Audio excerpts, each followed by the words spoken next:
Hello guys, good evening all of you. नमस्ते, सत श्री अकाल। कैसे हैं आप लोग? मेरा नाम प्रिया है और आप सबका बहुत बहुत स्वागत करती हूँ अनअकैडमी यूजीसी नेट चैनल पे।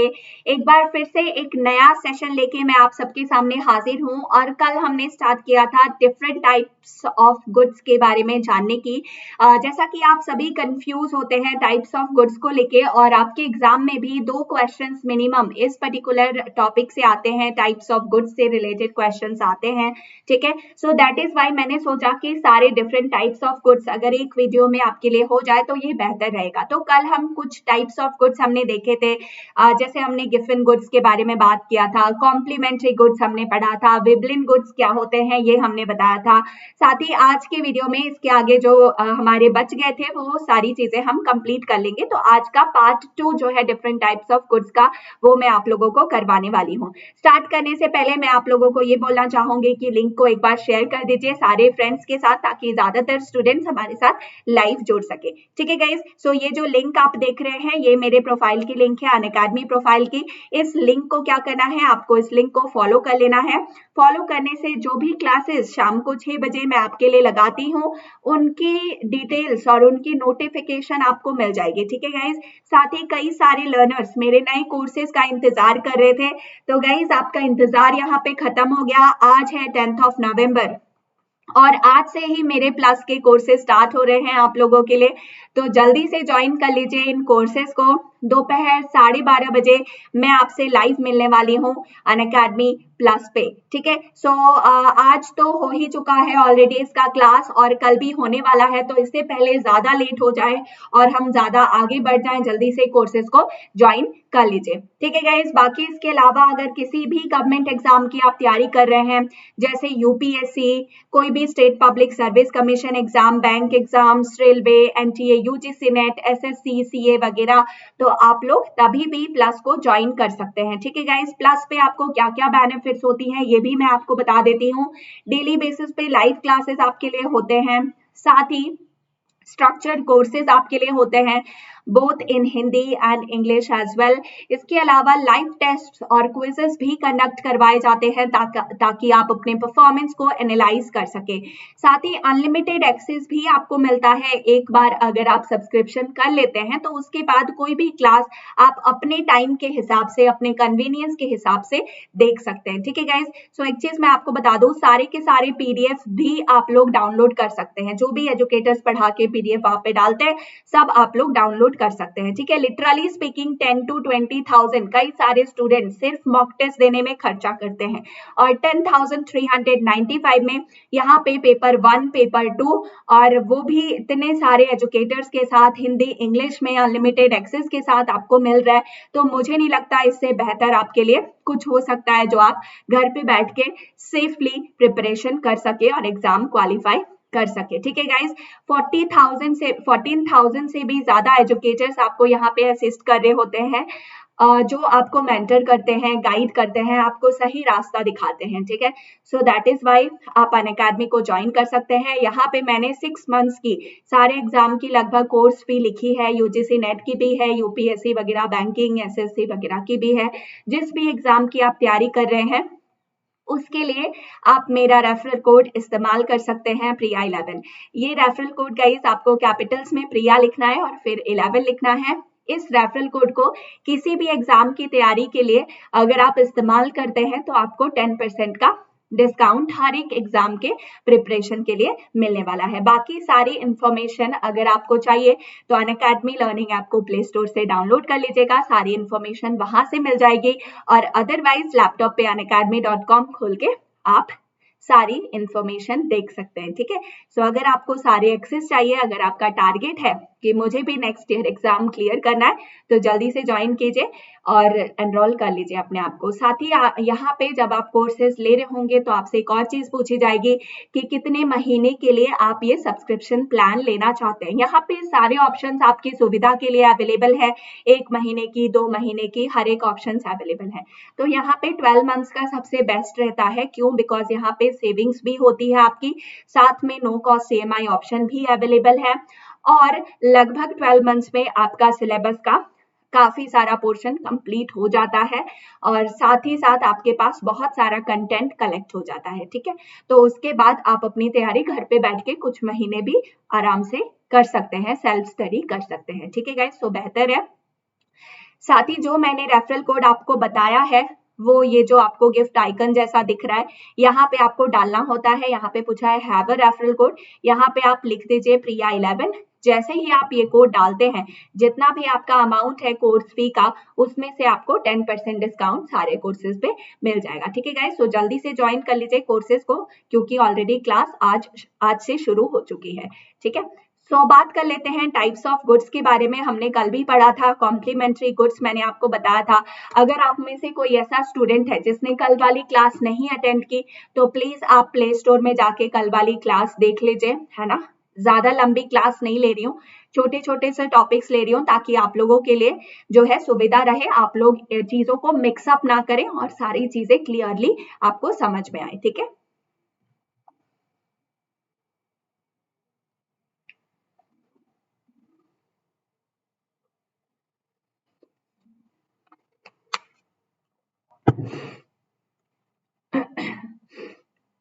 हमने गिवन गुड्स के बारे में भी कल समझ लिया था। ये भी हमने देखा था कि कैसे लॉ ऑफ डिमांड क्या है और गिवन गुड में लॉ ऑफ डिमांड क्यों फेल होता है, ये सारी चीजें हमने समझी थी। विबलन गुड्स के बारे में हमने पढ़ा था कि विबलन गुड्स क्या है, ठीक है।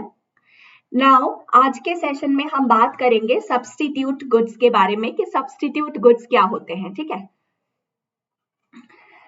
सब्स्टिट्यूट गुड्स में क्या है, goods demand is increased when the price of another good is decreased। इसमें क्या होता है, किसी भी एक गुड का डिमांड, किसी भी एक वस्तु का डिमांड बढ़ जाता है जब किसी दूसरे वस्तु का प्राइस जो है वो अगर बढ़ गया तो। सब्स्टिट्यूट मतलब एक के बदले दूसरा, ठीक है। Conversely the demand for a good is decreased when the price of another good is decreased, ठीक है। तो ऐसा भी होता है कि किसी एक पर्टिकुलर वस्तु का डिमांड कम हो गया जब किसी दूसरे वस्तु का डिमांड जो प्राइस है वो कम हुआ तो, ठीक है। तो ये सब्स्टिट्यूट होता है, मतलब एक के बदले आप दूसरा, मतलब ऑल्टरनेटिव आपके पास है। अगर ये चीज अवेलेबल नहीं है या फिर इस पर्टिकुलर चीज की प्राइस अगर ज्यादा है, तो आप इसके बदले ये वाली जो प्रोडक्ट है ये खरीद सकते हैं। अगर इसकी प्राइस कम हो जाती है या फिर इसकी प्राइस बढ़ जाती है, तो आप ये वाली प्रोडक्ट खरीद सकते हैं, ठीक है। सो ये होता है हमेशा, ठीक है।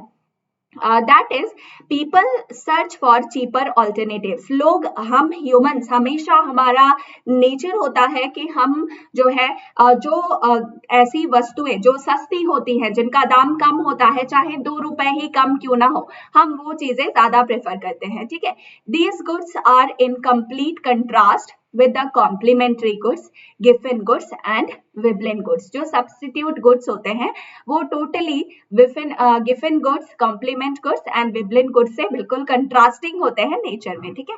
सो फिर से एक बार बताती हूँ, सब्स्टिट्यूट गुड्स ऐसे गुड्स जब किसी एक वस्तु का डिमांड बढ़ता है और दूसरे का प्राइस अगर बढ़ जाता है, तो फिर उस चीज का डिमांड, दूसरे किसी गुड का डिमांड या वस्तु का डिमांड और ज्यादा इंक्रीज हो जाता है, ठीक है। सो ये सब्स्टिट्यूट गुड्स होते हैं, राइट।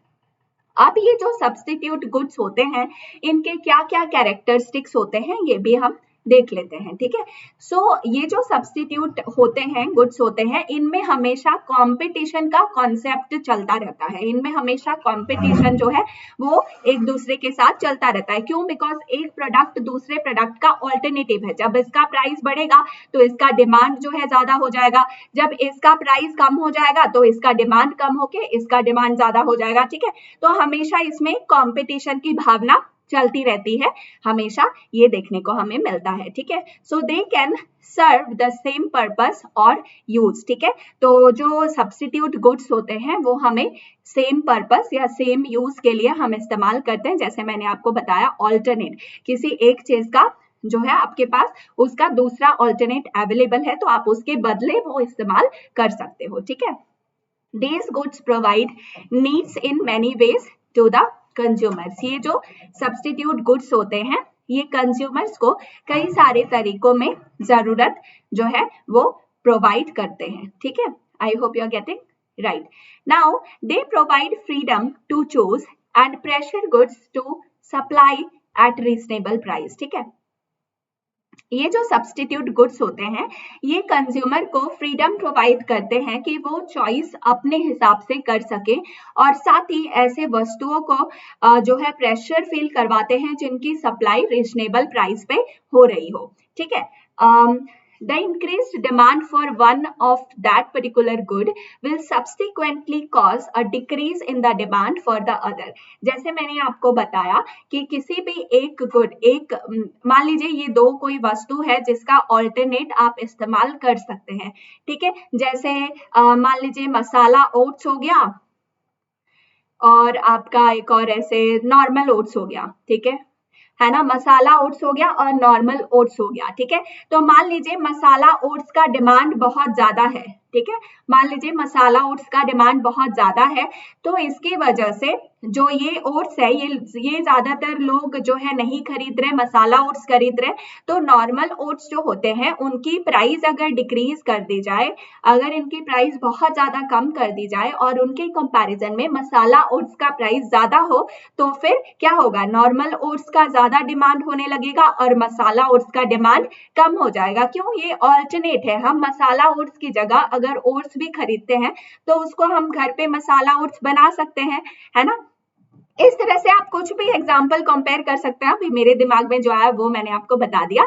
जैसे कि मान लीजिए x और y जो है एक दूसरे के सब्स्टिट्यूट्स हैं। ठीक है, तो जब भी किसी x प्रोडक्ट का प्राइस बढ़ता है तो जो डिमांड है y प्रोडक्ट का वो इंक्रीज हो जाएगा। ठीक है, क्योंकि प्राइस बढ़ गया तो लोग ऐसे प्रोडक्ट को चुनना पसंद करेंगे जिसका प्राइस भी कम हो और वो आपके डिमांड को भी सेटिस्फाई कर रहा है, आपके नीड को भी सेटिस्फाई कर रहा है। ठीक है, तो इनको हम सब्स्टिट्यूट गुड्स बोलते हैं, जिनका अगर किसी एक वस्तु का डिमांड बढ़ा तो दूसरे वस्तु का प्राइस कम हो गया, या फिर अगर एक का प्राइस बढ़ा तो दूसरे का जो दूसरे का डिमांड है वो इंक्रीज हो गया। ठीक है, इसको हम सब्स्टिट्यूट गुड्स बोलते हैं। ठीक है गाइस, इसको नॉर्मल अपनी लाइफ से रिलेट करके देखिए, आपको बहुत आसानी से ये समझ में आ जाएगा। ठीक है, now they have positive cross elasticity of demand. ठीक है, ये जो सब्स्टिट्यूट गुड्स होते हैं इनके क्रॉस इलास्टिसिटी ऑफ डिमांड जो है वो पॉजिटिव होती है। वेरी इंपॉर्टेंट पॉइंट, आपके एग्जाम पॉइंट ऑफ व्यू से आपसे पूछा जा सकता है। नाउ सब्स्टिट्यूट गुड्स जो है उनके क्या एग्जाम्पल्स हैं, जैसे पेप्सी और कोको कोला। ठीक है, अब पेप्सी और कोको कोला में मान लीजिए कि पेप्सी की प्राइस बढ़ गई तो जो कोको कोला की डिमांड है वो ज्यादा हो जाएगी, है ना। अगर पेप्सी का प्राइस बहुत ज्यादा हो गया, मान लीजिए ये पेप्सी का बॉटल है और ये कोको कोला का बॉटल है। ठीक है, अगर इसका प्राइस हो गया 20 रुपीज पर बॉटल और इसका प्राइस है 10 rupees per bottle.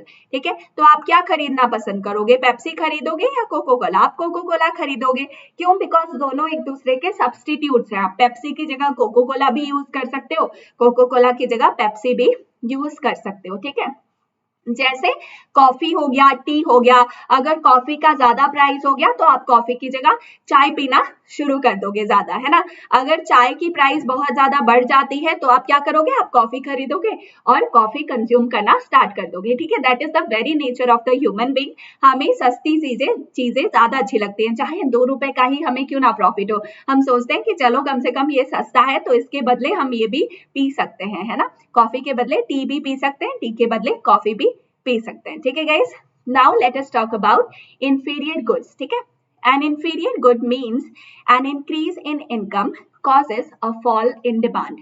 Inferior good में क्या होता है, जब भी आपका इनकम बढ़ेगा तो जो उस पर्टिकुलर चीज है, वो पर्टिकुलर जो वस्तु है, उसका जो डिमांड है, उसकी जो मांग है वो कम हो जाएगी। ठीक है, तो जब आपका इनकम बढ़ता है तो उस चीज का डिमांड कम हो जाता है, इसको हम इंफीरियर गुड बोलते हैं। ऑब्वियस सी बात है, मान लीजिए आपका जो सैलरी है पर मंथ वो है 20,000। ठीक है, आपकी सैलरी है 20,000। ठीक है, तो आपकी सैलरी जब 20,000 है तो आप जो फेरी वाले जो कपड़े बेचते हैं ठेले पे, वो लोग 100 रुपीज के क्लोथ्स बेच रहे हैं। ठीक है, मान लीजिए होलसेल पे लगा हुआ है 100 रुपीज के, ठीक है, क्लोथ्स। तो आप कोशिश करोगे कि अगर इसमें से कुछ अच्छा अगर आपको मिल जाता है तो आप 100 रुपीज वाले खरीद लो। ठीक है, लेकिन अगले ही महीने आपकी सैलरी जो है वो इंक्रीज होके 40,000 हो जाती है, ठीक है। अब आपकी सैलरी जो है वो इंक्रीज हो गई और ये हो गया 40,000, ठीक है। तो अब आपकी सैलरी जब इंक्रीज हो गई तो ये जो कपड़ा आप ठेले से खरीद रहे थे 100 रुपए में, अब आप ये ठेले से नहीं खरीदोगे। आप बोलोगे कि छी, ठेले से कौन कपड़े खरीदता है ना। आप किसी दुकान पे जाओगे, अच्छे शॉप पे, और आप यहाँ से सेम चीज, यही वाला जो टी शर्ट यहाँ से खरीदा था आपने, वो आप किसी शॉप से 300, 400, 500 तक का खरीदोगे, ठीक है। तो जैसे जैसे हमारा इनकम बढ़ता है वैसे वैसे जो इंफीरियर गुड्स होते हैं उनकी डिमांड, उनकी जो मांग है वो कम होती जाती है, ठीक है। इसका नेगेटिव YED होता है। अब ये YED क्या है ये भी मैं आपको समझाने वाली हूँ, ठीक है। YED मतलब होता है इनकम इलास्टिसिटी ऑफ डिमांड, ठीक है। YED means income elasticity of demand, ठीक है। So income elasticity of demand जो है नेगेटिव हो जाता है इंफीरियर गुड्स का, ठीक है। इंफीरियर गुड्स में आपका जो है इंक्लूड हो गया जैसे कॉफी हो गया, है ना। तो जब भी आप इंफीरियर गुड्स के बारे में सोचते हैं तो इससे आपकी डिमांड, आपकी अगर इनकम बढ़ जाती है तो आपकी डिमांड इसकी कम हो जाती है, जो चीप सब्स्टिट्यूट्स को डिनोट करते हैं। इंफीरियर गुड्स हमेशा चीप सब्स्टिट्यूट्स को डिनोट करते हैं, ठीक है। YED income elasticity of demand, ये क्या होता है income elasticity of demand? Income elasticity of demand जो आपका रिस्पॉन्सिवनेस है किसी भी चीज के मांग के प्रति, वो आपके इनकम के बढ़ने के साथ कैसे चेंज होता है उसको दर्शाता है, उसको मेजर करता है, ठीक है। फिर से एक बार समझा रही हूँ, YED मतलब होता है income elasticity of demand. Income elasticity of demand क्या होता है? वो जो आपकी रिस्पॉन्सिवनेस होती है किसी भी चीज के मांग के प्रति, किसी भी चीज के डिमांड के प्रति, उसको किस तरह से आप मेजर करते हैं जब आपका इनकम चेंज हो जाता है तो, ठीक है। तो इनकम इलास्टिसिटी ऑफ डिमांड जो है वो मेजर करता है कि किस तरह से आपके इनकम में अगर चेंज आता है तो जो आपकी रिस्पॉन्सिवनेस है डिमांड के प्रति वो कैसे चेंज होती है। इसको हम बोलते हैं इनकम इलास्टिसिटी ऑफ डिमांड। तो इंफीरियर गुड के केस में हमेशा इनकम इलास्टिसिटी ऑफ डिमांड जो है वो नेगेटिव होता है। क्यों? बिकॉज आपकी इनकम अगर बढ़ती है तो आपका जो डिमांड है इंफीरियर गुड्स का वो कम हो जाता है, बहुत ज्यादा कम हो जाता है, ठीक है।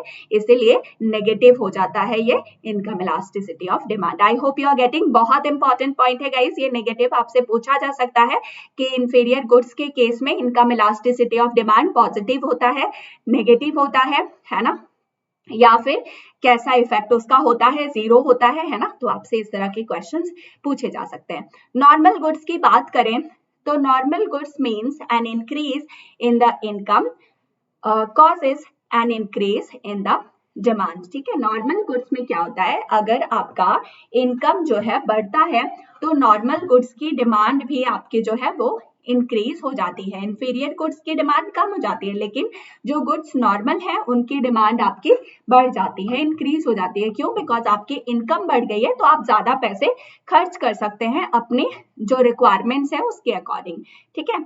It has a positive YED।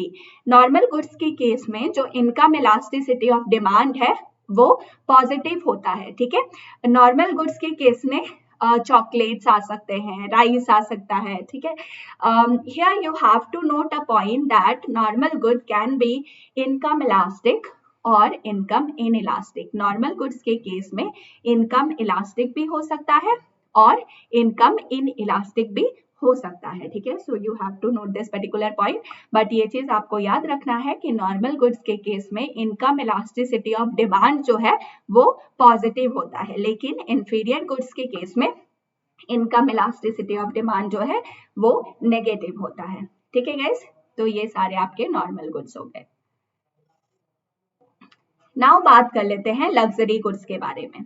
A luxury good means an increase in income causes a bigger percentage increase in the demand. Luxury good का मतलब होता है कि जब भी आपके इनकम में इंक्रीज होती है तो उसकी वजह से आपका जो डिमांड है, आपकी जो मांग है उसमें बहुत ज्यादा इंक्रीज होती है, ठीक है। It means that the income elasticity of demand is greater than 1। Luxury goods के केस में जो आपका इनकम इलास्टिसिटी ऑफ डिमांड है दैट इज ग्रेटर देन 1 से ज्यादा होता है। जब भी लग्जरी गुड्स का केस हो और आपका इनकम बढ़ जाए तो लग्जरी गुड्स की जो डिमांड है वो बहुत ज्यादा बढ़ जाती है। फॉर एग्जाम्पल लग्जरी गुड्स में कार हो गया, गोल्ड हो गए, डायमंड हो गया, है ना। तो मान लीजिए आप मुकेश अंबानी है या फिर अनिल अंबानी है, आपका एनुअल टर्नओवर जो है वो 50 करोड़ 60 करोड़ ऐसा हो गया, है ना। तो आप उस केस में ये चीज ऑब्वियसली डिजायर करोगे कि आपके पास कार होनी चाहिए, एक लग्जरी कार होनी चाहिए, आप हमेशा डायमंड की ज्वेलरी कैरी करो, है ना। तो गर्ल्स जो है ये ज्वेलरी वगैरह का शौक ज्यादा रखती है ना। तो जितनी ज्यादा आपकी इनकम होगी उतनी ही ज्यादा लग्जरी गुड्स की डिमांड आपकी बढ़ती ही जाएगी। इसीलिए जो इनकम इलास्टिसिटी ऑफ डिमांड है लग्जरी गुड्स के केस में वो 1 से ज्यादा होता है, ठीक है। इसमें increase in income leads to bigger percentage of increase in the demand of luxury goods, जैसे स्पोर्ट्स कार वगैरह इसमें इंक्लूड हो सकते हैं, ठीक है। नाउ वुड बी लग्जरी के बारे में देख लेते हैं। वुड बी लग्जरी क्या है? When income rises people spend a higher percentage of their income on luxury goods, ठीक है। जब भी किसी पर्सन का इनकम बढ़ जाता है तो वो अपने इनकम का ज्यादातर हिस्सा लग्जरी गुड्स पे खर्च कर देते हैं। A luxury good is always a normal good but not vice versa. A luxury good जो होता है उसको हम हमेशा नॉर्मल गुड बोल सकते हैं, लेकिन नॉर्मल गुड्स को हम लग्जरी गुड्स नहीं बोल सकते। जैसे हम सोने को भी नॉर्मल गुड्स बोल सकते हैं, लेकिन हम मिल्क को, फ्रूट्स को लग्जरी गुड्स में इंक्लूड नहीं करते, ठीक है। So note this point. Now public goods क्या है? Goods with a characteristic of non-rivalry and non-excludability, for example the national defense, ठीक है। तो पब्लिक गुड्स ऐसे गुड्स जिनकी कैरेक्टरिस्टिक होती है नॉन राइवलरी। नॉन राइवलरी का मीन्स होता है consumption of a good by one person does not reduce the amount available for the other। मान लीजिए किसी एक पर्सन ने इस गुड को इस्तेमाल किया, इस वस्तु का इस्तेमाल किया, तो इसके कंजम्पशन की वजह से जो दूसरे पर्सन के लिए ये गुड्स का अमाउंट बचता है, इस वस्तु का अमाउंट बचता है, वो कम नहीं होता है। ऐसे गुड्स को हम पब्लिक गुड्स बोल सकते हैं, ठीक है। जैसे नेशनल डिफेंस, ठीक है। तो मान लीजिए एक पर्सन, अगर एक पर्सन को नेशनल डिफेंस के थ्रू प्रोटेक्शन दी जा रही है, तो ऐसा नहीं होगा कि दूसरे इंसानों के लिए नेशनल डिफेंस कम हो जाएगा या कमजोर हो जाएगा, उसको प्रोटेक्शन नहीं मिलेगी, ठीक है। तो पब्लिक गुड्स ऐसे गुड्स होते हैं जिसमें किसी एक पर्सन के द्वारा अगर वो कंज्यूम किया जाए, अगर उसको यूज किया जाए, तो उसकी वजह से दूसरे पर्सन के लिए वो चीजें कम नहीं हो, ठीक है, वो चीजें रिड्यूस नहीं हो। ऐसे चीजों को हम नॉन राइवलरी चीजें बोलते हैं, ठीक है। तो ऐसे गुड्स हमारे पब्लिक गुड्स में आ जाते हैं, ठीक है। Public goods. Now merit goods के बारे में बात करते हैं। Goods which people may use underestimate benefits of also often has positive externalities, for example education, ठीक है। सो दैट इज वाई यहाँ पे मेरिट गुड्स में आपका आ जाता है ऐसे गुड्स जो कि आपके पॉजिटिव एक्सटर्नैलिटीज को हमेशा जो है बेनिफिट दिलाते हैं, जैसे एजुकेशन हो गया, है ना। तो इसका मोटिव हमेशा होता है कि दूसरों को, जो हमारे स्टूडेंट्स हैं, जो हमारे देश की यंग जो युवा पीढ़ी है, उनको जो है एजुकेशन दिलाया जा सके ताकि हमारे देश का ओवरऑल विकास हो सके, ठीक है। सो ऐसी चीजों को हम मेरिट गुड्स बोलते हैं। डीमेरिट गुड्स क्या होते हैं? Goods where people may underestimate the cost of consuming it often has negative externalities, for example smoking, drugs, etc, ठीक है। तो डीमेरिट गुड्स में आ जाते हैं ऐसे गुड्स जो कि लोग जो है उसको कंज्यूम करने के लिए जो पैसे खर्च करते हैं उसको हमेशा अंडर एस्टिमेट करते रहते हैं। हमेशा डीमेरिट गुड्स की नेगेटिव एक्सटर्नैलिटीज होती हैं, जैसे स्मोकिंग डीमेरिट गुड्स में आ गया, ड्रग्स लेना डीमेरिट गुड्स में आ गया, ठीक है, अल्कोहल कंजम्पशन डीमेरिट गुड्स में आ गया, ठीक है। सो ऐसी चीजों को हम डीमेरिट गुड्स बोलते हैं। प्राइवेट गुड्स क्या होते हैं? Goods which do have rivalry and excludability, ठीक है। प्राइवेट गुड्स ऐसे गुड्स जिनमें राइवलरी होती है। राइवलरी मतलब अगर इस चीज को कंज्यूम किया जाए तो दूसरों के लिए ये कम हो सकती है, ठीक है। और exclusivity, the opposite of public good, ठीक है, दैट इज प्राइवेट गुड। और पब्लिक गुड्स में क्या था, ऐसी गुड्स, ऐसी वस्तुएं जिनको अगर आप इस्तेमाल करते हैं तो उसकी कभी कमी नहीं होती है दूसरे लोगों के लिए, और उसका अपोजिट आपका हो गया प्राइवेट गुड्स। ठीक है गाइस, सो आई होप आपको सारे के सारे जो हमने यहाँ पे डेफिनेशंस पढ़े वो सारे क्लियर हैं, और जो मैंने समझाया वो आपको समझ में आया। सब्स्टिट्यूट गुड्स क्या होते हैं, ठीक है, उनके कैरेक्टरिस्टिक्स के बारे में हमने बात किया, किस तरह से सब्स्टिट्यूट गुड्स जो होते हैं वो आपके जब भी प्राइस आपकी बढ़ती है तो डिमांड पे उस पर क्या असर पड़ता है, या फिर किस तरह से पॉजिटिव या नेगेटिव इसमें इफेक्ट्स होते हैं, ये आपको आई होप समझ में आया। इलास्टिसिटी ऑफ डिमांड, इसका cross elasticity of demand positive होता है या नेगेटिव होता है, ये पॉइंट हमने यहाँ पे जाना, बहुत इंपॉर्टेंट पॉइंट था, ये नोट कर लीजिएगा इसको। आफ्टर दैट हमने समझा इंफीरियर गुड्स के केस में कैसे income elasticity of demand effect करता है, नॉर्मल गुड्स के केस में इनकम इलास्टिसिटी ऑफ डिमांड क्या होता है। आफ्टर दैट लग्जरी गुड्स के केस में क्या होता है, लग्जरी गुड्स क्या होते हैं, किस तरह से इनकम का इस पे डिमांड पे असर पड़ता है ना। फिर वुड बी लग्जरी गुड्स क्या होते हैं, पब्लिक गुड्स क्या होते हैं, ये हमने समझा, मेरिट गुड्स के बारे में, demerit goods and private goods के बारे में। ठीक है, सो अब बात कर लेते हैं फ्री गुड्स के बारे में। नाउ फ्री गुड्स क्या है, a good with no opportunity cost are called free goods. जैसे ब्रीदिंग एयर, जिस हवा में हम सांस ले रहे हैं उसके लिए हमें किसी तरह के पैसे नहीं देने पड़ते हैं ना। आप सोचो, अगर सांस लेने के लिए भी आपको पे करना पड़ता तो क्या होता है ना। तो ऐसे गुड्स को हम फ्री गुड्स बोलते हैं जो नेचुरली अवेलेबल हैं, जैसे पेड़ पौधे है ना, वो हमारे लिए नेचुरली अवेलेबल हैं, ब्रीदिंग एयर हमारे लिए अवेलेबल हैं, प्लांट्स हमारे लिए अवेलेबल होते हैं, लैंड हमारे लिए नेचुरली अवेलेबल है। ठीक है, बट स्टिल लैंड के लिए कई बार आप अगर खरीदते हो किसी और से या फिर रेंट पे लेते हो तो फिर उसके लिए आपको पैसे देने पड़ते हैं। तो ऐसे गुड्स जो आपके लिए फ्री में अवेलेबल हो उनको हम फ्री गुड्स बोलते हैं, जैसे एयर, इसका सिंपल एग्जांपल ले सकते हैं।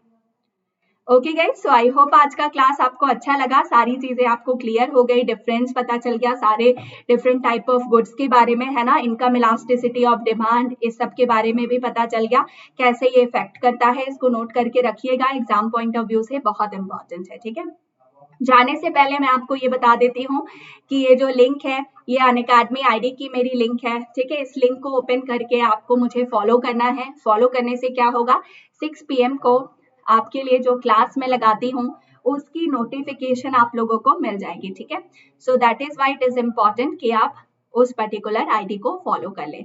ठीक है गाइज, साथ ही मैं आपको ये बता देती हूँ कि नवंबर 10 यानी आज से ही हमारे प्लस क्लासेस स्टार्ट हो चुके हैं। ठीक है, both for paper 1 and paper 2 economics के लिए मैं यहाँ पे कोर्स करा रही हूँ। तो अगर आपका भी टारगेट है 2021 में नेट या JRF क्लियर करना तो आप लोग मुझे ज्वाइन कर सकते हैं। क्लास की जो टाइमिंग है वो है 12:30 PM, दोपहर को 12:30 बजे मैं क्लास लेती हूँ आप लोगों की। ठीक है, सो मेरा रेफरल कोड आप यूज कर सकते हैं, प्रिया11। इस रेफरल कोड को यूज करके अगर आप सब्सक्रिप्शन लेते हैं तो आपको 10% का डिस्काउंट भी मिल जाएगा। ठीक है गाइस, सो यूज कर लीजिएगा मेरा रेफरल कोड और कोर्सेज जल्दी से ज्वाइन कर लीजिएगा ताकि आप भी हमारे साथ कंटिन्यू कर सकें। ठीक है, so thank you so much all of you, आप सब हमारे साथ जुड़े रहे, आप लोगों ने अपना इंपॉर्टेंट टाइम मुझे दिया। और जाने से पहले अगर वीडियो आपको इन्फॉर्मेटिव लगा हो, अगर अच्छा लगा हो तो वीडियो को लाइक करिए, शेयर करिए ज्यादा से ज्यादा लर्नर्स के साथ, और चैनल को सब्सक्राइब भी कर दीजिए ताकि आप लोगों को हमेशा नोटिफिकेशंस मिलती रहे जब भी नई वीडियोस आपके लिए आए तो। ठीक है गाइस, सो फिर से मिलते हैं एक नए सेशन में। Till then take care and bye bye. Thank you so much all of you.